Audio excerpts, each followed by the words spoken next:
আলাইকুম রহমতুল্লাহ। আমরা পর্দা সংক্রান্ত বিষয়ে আলোচনা শুনছিলাম।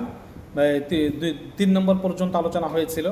একান্ত শরীয় প্রয়োজনের তাগিদে যদি বাড়ি থেকে বের হতেই হয় তাহলে বের হওয়া জায়েজ আছে বটে, তবে শর্ত হলো যেন সৌন্দর্য প্রদর্শন না হয়, বরং চেহারা সহ গোটা শরীর মোটা কাপড়ে আবৃত করে ফেলে এমন বড় আকারের ডিজাইনবিহীন বোরকা অথবা মোটা কাপড়ের বড় চাদর দ্বারা সম্পূর্ণ শরীর আবৃত রাখা। 4 নম্বর, পরপুরুষের সাথে পর্দার অন্তরাল থেকে কথা বলা ও মোবাইল ফোনে কথা বলার সময় কোমল ও আকর্ষণীয় ভঙ্গিতে কথা না বলা, বরং কৃত্রিমভাবে হলেও কঠোরতার সাথে কর্কশ ভাষায় কথা বলা।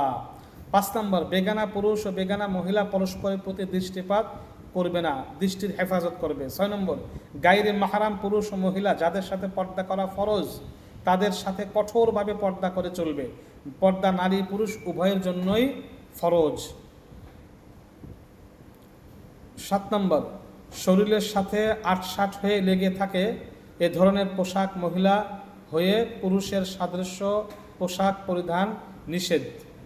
এ ধরনের পোশাক পরা যাবে না। শরীরের সাথে আটসাট হয়ে লেগে থাকে এ ধরনের পোশাক মহিলা হয়ে পুরুষের সাদৃশ্য পোশাক পরিধান করা নিষেধ। 8 নম্বর, অলংকার, আতর, সেন্ট, লিপস্টিক, জাঁকজমকপূর্ণ পোশাক পরে বের হওয়া নিষেধ। 9 নম্বর, কাফের মহিলাদের আকার আকৃতি ও তাদের অনুকরণ না করা অর্থাৎ করা যাবে না। 10 নম্বর, পর্দানশীল মহিলাকে পর্দাহীন মহিলা থেকেও পর্দা করতে হবে। যে সমস্ত মহিলারা পর্দা করে না, বেপর্দায় থাকে, চলাফেরা রং উগ্র ও উচ্ছৃঙ্খল, সে সমস্ত মহিলাদের থেকেও পর্দা করতে হবে। স্বামী ব্যতীত মাহরাম যাদের সাথে বিয়ে হারাম তাদের সাথেও নির্জনে একাকিত্বে সময় অতিবাহিত করা থেকে পরহেজ করতে হবে, অবশ্যই বিরত থাকতে হবে। পরবর্তী ভিডিওতে আমিন।